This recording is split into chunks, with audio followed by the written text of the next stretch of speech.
Hello everyone, it's Old Guardian here. In this Warcraft Rumble raid guide, I'm going to show you how to take down the buffed version of Ragnaros in Molten Core. So what has happened to Rag after we last met? First of all, the meat wagon strategy has been nerfed. Now when meat wagons try to dip their toes into the lava to be able to shoot at Ragnaros, after a few seconds they will start burning, and that burn effect is quite devastating, although it can be overcome. Meat wagons can still be used. I will talk more about it a little bit later.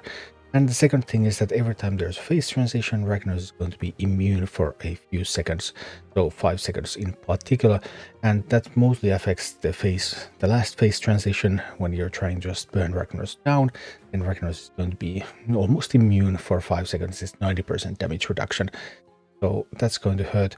Also, something that has not been documented, but we worked the boss for several hours where we test also push and execute and meat wagon and all sorts of strategies. I did not get Ragnaros to shoot down the lower towers anymore with the meteors. Ragnaros only was shooting at upper towers, which means that it's super difficult to get the upper towers up.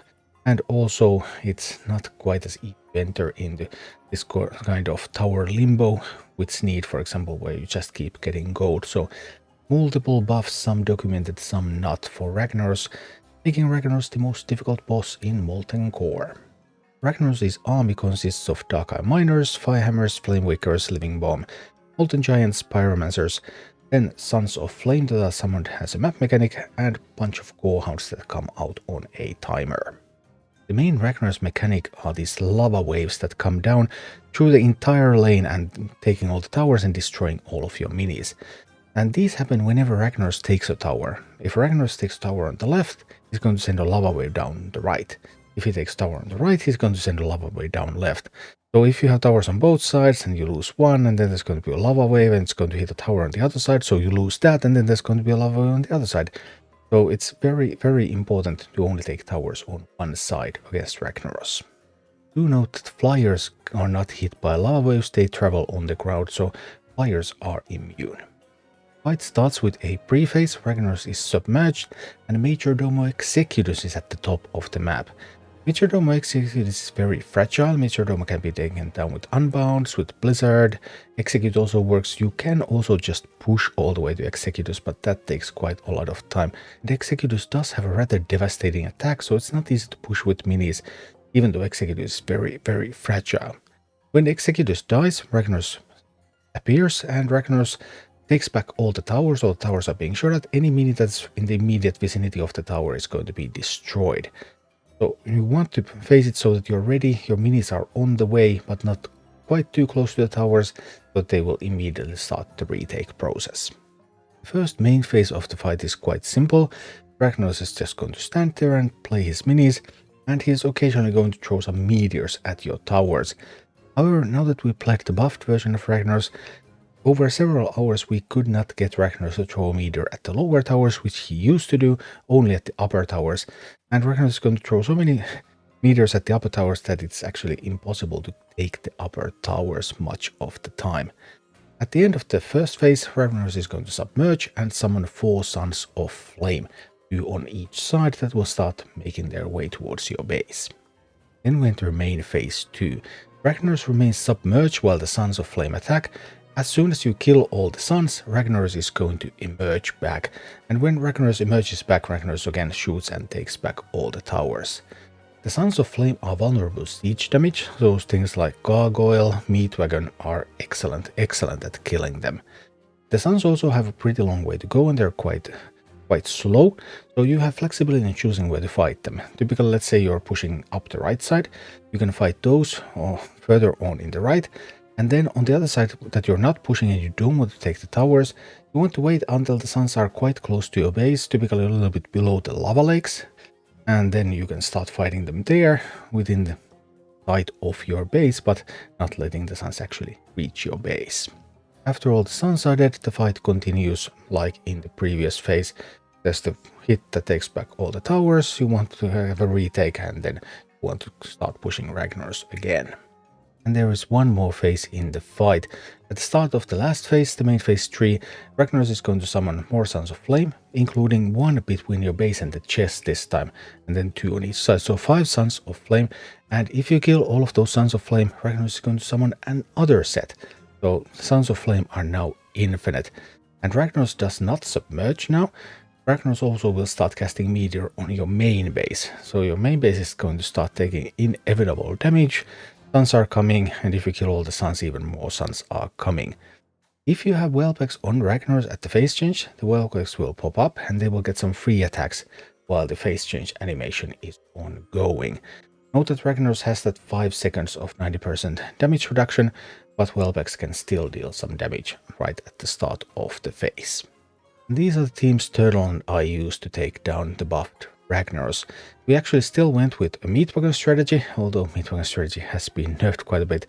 Unbound, Execute still works, Safe Pilot, Blizzard, excellent tools against the ranged minis, although you would need a level 26 Blizzard in order to kill Firehammer with a single one, and also Safe Pilot would require a little bit more levels than we have, but they can at least do a little bit of something. And Banshee can take some of the Core Hounds and take some of the Molten Giants, so help you defend in a pinch. So the armies that we used, I had Whelpex, Fire Elemental, Ancient of War with the Lightning Rod talent. So Ancient of War is now pulling all the Dark Iron Miners and the Living Bomb to itself. And we don't really make a big push at Ragnaros because we're using Meatwagon strategy, so the Living Bomb is not a problem for us as such. But those Dark Iron Miners, just pulling all the Dark Iron Miners to the Ancient of War means that you will get to mine so much more. We are running Dark Iron Miner in both decks, so our Dark Iron Miners are going to get to mine. Sure, Ragnaros can still mine with kobolds, but those Dark Iron Miners are all going to where our Ancient of War is. Then we have Fairy Dragon with the Fey Blessing talent, so that it can give resist to a mini, because Fey Blessing talent is needed to give resist to Meatwagon. Meatwagon is level 28 when it's a rare mini. It's in a boost slot. That boost slot has Valor applied, and then Torresan has the Hubris talent to give +2 levels. So Meatwagon with all of those 4 buffs is going to be a level 30 mini as long as it is of rare rarity. It doesn't need any XP actually because it's in a boost slot, and you also need the boost slot. Because a level 30 Meatwagon with Fairy Dragon giving it resist is able to survive the burn. The burn is going to run out before the Meatwagon dies. It lives with a tiny sliver of health. You can really not even see its health bar, but it does live. There are some other alternatives to try to make Meatwagon live, like if you have Fairy Dragon to give it resist, and then you have a healer. If you have a healer but no resist on Meatwagon, you can never make Meatwagon live. That is not possible, not even level 30. But if you have resist on Meatwagon and a healer, then you could make a slightly lower level Meatwagon survive as well, but then that would be terribly expensive. So at that point you would probably just want to cycle Meatwagons instead. However, the burn is static. The burn always deals as much damage regardless of the level of your Meatwagon, which means that when we tried it with a level 25 Meatwagon, for example, then it just died so quickly it couldn't do much of anything. So you really want Meatwagon levels on this fight if you are using the Meat strategy. And if you only have a couple of high level minis, so let's say you're playing accounts like these with 1 boost slot each, then you can't really go for any kind of push strategy. You probably don't have enough to do execute unless you have boost slots on Jaina. It might work, especially if you have good enough Whelpex, but it's still going to be a little bit awkward. So Meatwagon is probably the best way that you can do it, and you need the boost slot on Torresan for that one. The other account is also using Torresan because we had the boost slot. This actually kind of glorified Jaina. This is basically what we were using with Jaina originally. But we needed more levels, and we had Valor, and we had a boost slot here, unlike we did on Jaina. So, I like the execute, 28 execute is actually higher than we had on Jaina, even with Jaina's effect. So, that's why it's Torresan. That one doesn't have to be Torresan. Meatwagon one does. Unless you go with resist plus healer, or just cycling the Meatwagons. Anyway, this Torresan has Whelpex, Dark Iron Miner, Banshee for that close-up defense, Safe Pilot and Blizzard for trying to trade away some of the casters, even though both of those are a little too low level to be fully effective, and then a boost slot at Execute for trying to push some damage in the last phase. The last phase is going to be really, really tricky, and getting there you probably want to push it when overtime is about to happen. And now, if you have a level 30 Meatwagon, level 30 Meatwagon deals a lot of damage. So The way we like to do it, first I want to send a meat wagon, and that's going to push until the suns come out, and then we handle the suns, and then I send another meat wagon when there's around 1 minute left until overtime, and that meat wagon is going to push Ragnaros to the last phase around the start of overtime, and then we're able to just go on from there. If you're unfamiliar with the meat wagon strategy overall, positioning is really important. You need to position the meat wagon that is going to shoot at Ragnaros to the left side of your upper deployment zone. Then it can walk to a path where it gets to a position where it can shoot at Ragnaros. Theoretically, 2 wagons can shoot at Ragnaros at the same time, but if it's a level 30 wagon, you don't want to send more than 1 because you're already pushing quite quickly. So you want to use 1 to push for suns, and then you want to send another at the right time so it will push Ragnaros for overtime. And meat wagon is also stronger than Sons of Flame, and if you put meat wagon into any other position, then meat wagon can just walk towards the tower, so it doesn't attack Ragnaros. You can safely use it just also as regular offensive mini. And this is what it all looks like in action. So here we go up against Ragnaros, and at the start the plan here is that Turtle is going to face Major Domo, and I'm going to defend the right side, Turtle is going to defend the left side, and I'm also going to assault and take that right side tower. So here we go.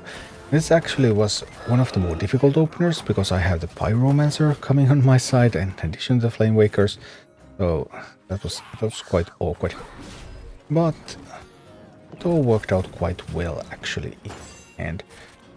And here we go, Meat wagon is pushing the tower. I have a fire elemental going in. I'm getting the Ancient of War up. Ancient of War is now going to pull all the Dark Iron Miners and all the living bombs. Mostly the Dark Iron Miners. So we are going to be able to mine so well from here. Go, trying to get some mining done. A miner that way as well. Our Dark Iron Miner grabbing the chest. Everything is looking sweet. So next up we want to face Major Domo. Turtle is getting ready. I'm sending some minis in advance. You want your minis to be traveling towards the tower when Major Domo is going to get faced.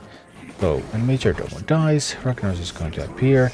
Now we were a little bit late in that one, but it's gonna be fine. It's gonna be fine. We have a meat wagon now, which is shooting at Ragnaros actually. But we have enough tools that the tower is not going to come back. And we're going to be able to take it. Some Whelpex handling the Molten Giant. Actually missed the timing badly, that one.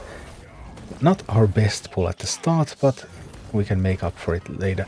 The really tricky parts here, if you use the level 30 meat wagon, are the phase transitions. You have to be ready for the suns, and then you have to delay dealing damage a little bit so that you will get Ragnaros into the last phase at the start of overtime or around that time. If you push too early, then you won't have the gold to just succeed and you will get overrun. And also, Ragnaros takes back the towers, also at the start of the phase 3 transition, and you really want that right tower. You want to be able to have minis coming almost immediately towards that right tower, and then you will try to get it back. Here we have the suns coming in, and we're pushing one meat wagon into the suns.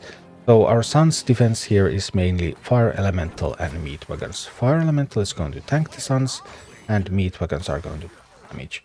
We have some other minis that can be used. We can distract them, and we can use torches and also tank a little bit. Some things like that. But for the most part, fire elemental is tanking the sun, and then meat wagon is going to shoot at it from behind like this, so you can see. Again, we're getting the Ancient of War up, our Dark Iron Miner protection. Sacrificing a Dark Iron Miner there so that I turned the Flame Waker around so that the Flame Waker didn't get any hits into the base. Now I'm thinking here whether I need something more to tank for the meat wagon against that sun, because I really don't want to take the left tower. So I don't want to put too many forces on the left side so that I won't accidentally take the left tower. And after all, it looked like okay, no more tanks are needed, so it looks fine. Now, suns have been dealt with, Ragnaros is back, but we have 2.5 minutes on the clock, and that is too much. Because if I put a meat wagon to shoot at Ragnaros now, then that meat wagon is going to face Ragnaros too soon, and we don't want that to happen. So now we're putting our efforts into stabilizing the right side. We want to get this tower under control.